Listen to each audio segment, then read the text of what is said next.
E aí pessoal, beleza com vocês, galera? Tudo bem? Estamos aqui de volta para mais uma aula nossa, continuando aí falando sobre estrutura atômica, né? Agora a gente vai ver um pouquinho de partículas subatômicas. Como que essas estruturas estão organizadas dentro da estrutura do átomo, né? Do corpo ali do átomo, beleza? Então vamos fazer uma revisãozinha rápida aqui. A gente viu que o modelo atual ele está dividido em duas partes, né?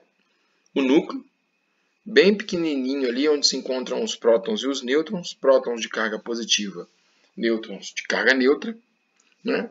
E os elétrons girando aí na eletrosfera, ao redor desse núcleo, beleza? Então tá aí um esqueminha representativo, né? A gente viu esse aqui também. As 7 camadas de elétrons ao redor do núcleo. Lá no meio desse núcleo, prótons e nêutrons. E os elétrons girando na eletrosfera. Certinho?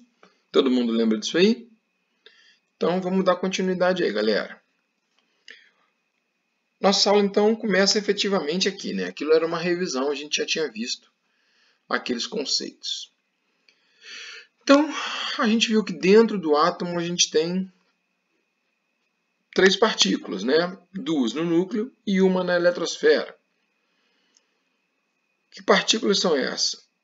O elétron, o próton e o nêutron, né? Elétrons se encontram na eletrosfera e prótons e nêutrons se encontram no núcleo. Como é que a gente representa cada uma dessas partículas? Elétrons pela letra E minúscula, prótons pela letra P minúscula e nêutrons pela letra N também minúscula. Tá? Muita atenção para essa representação, galerinha. Vocês têm que estar atentos para esse tipo de simbologia, porque ao invés de escrever o nome da partícula, eu posso só representar pela letra de cada uma, tá?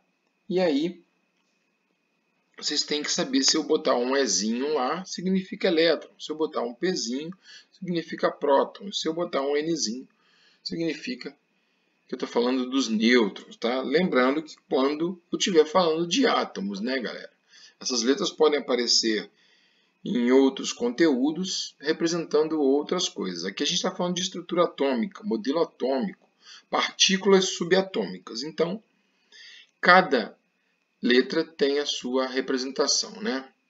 Lembrando que pode vir acompanhando as letras o símbolo de cada carga. Tá? Então, elétrons que têm carga negativa, pode vir um sinalzinho de menos aqui, como se fosse um expoente. O próton, que tem carga positiva, pode vir um sinalzinho de mais, também como se fosse um expoente. O nêutron geralmente não vem nada, por quê? Porque ele apresenta carga neutra. Né? Quando vem um zero. Tá? Então, analisando a carga de cada uma dessas partículas, menos 1 a carga do elétron, por isso que eu falei que pode vir um sinalzinho de menos aqui, de carga negativa, mais 1 a carga do próton, por isso que eu falei que pode vir aqui o mais representando a carga positiva. Tá? E o zero, carga do nêutron, que não tem carga. Se ele não tem carga, carga é zero. Tá? E a massa de cada uma dessas partículas, a massa relativa delas aí? A massa do elétron é desprezível, ou seja, eu posso desconsiderá-la. A pessoa, o elétron não tem massa? Galerinha, tem, mas é uma massa muito pequenininha. Tá? Então, ela é desprezível. Eu desconsidero ela para cálculos matemáticos. Tranquilo?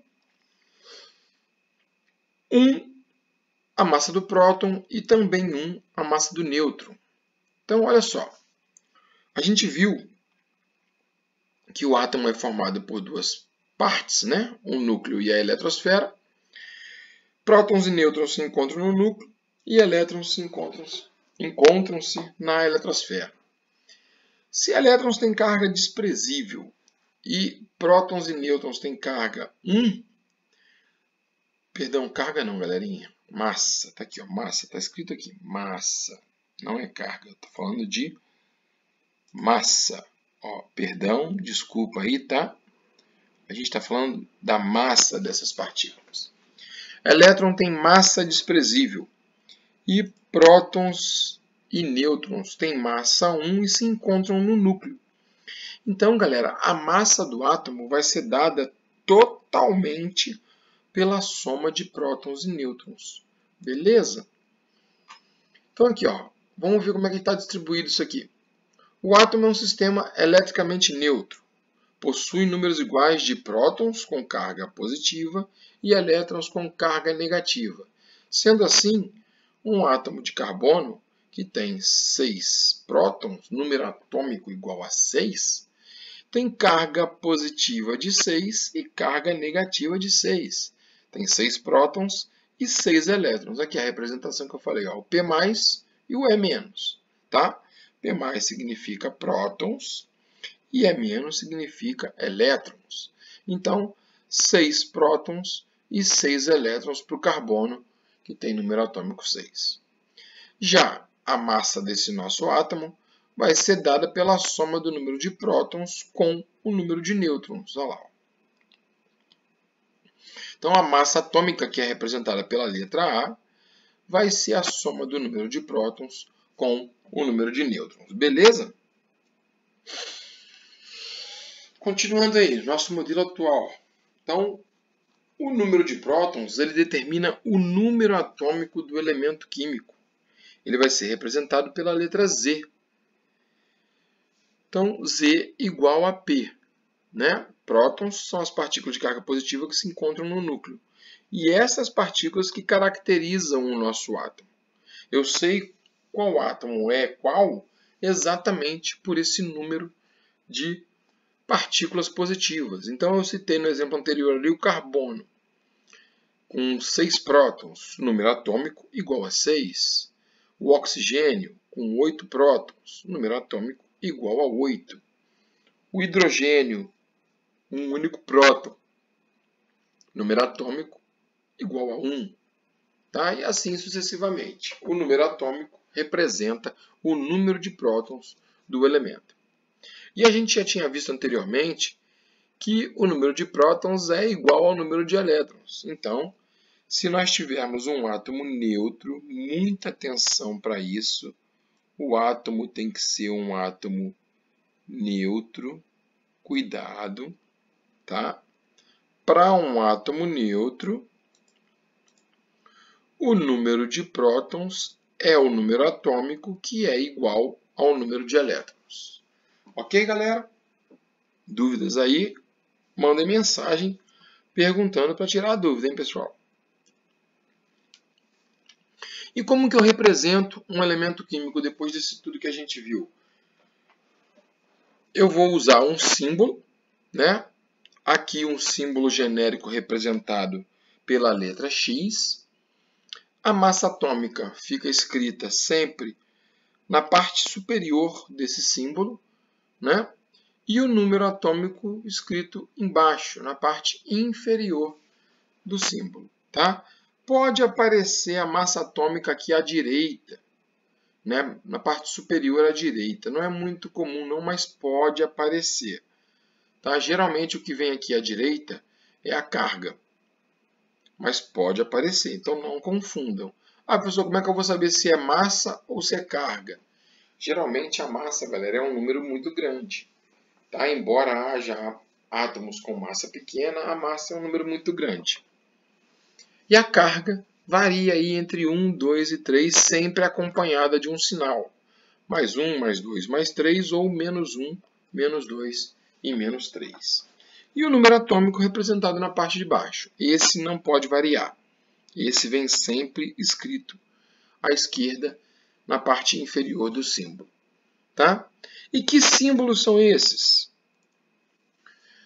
Lá em 1814, chamando a atenção para vocês de novo, não precisa decorar a data. Isso é simplesmente uma informação para vocês guardarem. Tá? Berzelius, o cientista que desenvolveu essa simbologia aí, disse que os símbolos seriam formados por uma ou duas letras. E qual língua eles utilizariam para montar esse padrão? Já pensou se aqui no Brasil a gente escrevesse em português? Né? Na país de língua inglesa eles escrevessem em inglês. Né? Ia ser difícil para a gente entender lá os países orientais. Então, foi mantido um padrão. Tá? Foi adotado um padrão. O símbolo seria retirado do nome em latim. Geralmente latim, alguns em grego, tá?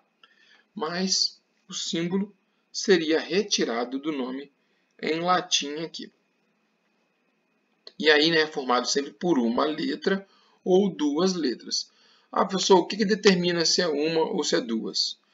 Ô, galerinha, o elemento que for descoberto primeiro, né, recebe a sua primeira letra. Se um outro elemento for descoberto com um nome que comece com aquela letra, adota-se uma segunda letra ou uma letra minúscula para representar. Tá? Então aqui, ó, o nome na primeira tabela aqui, o elemento químico com seu nome escrito em português. Flúor. O nome em latim, fluere, né? E o símbolo F. O elemento químico, ferro, em latim, ferrum.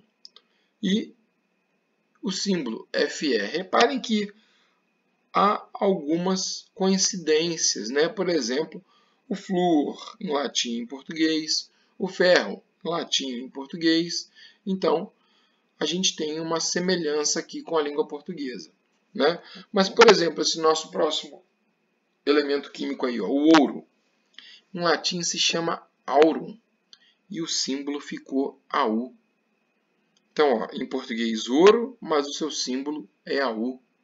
O chumbo, em latim plumbum, símbolo PB. A prata, né, em latim argentum, símbolo AG.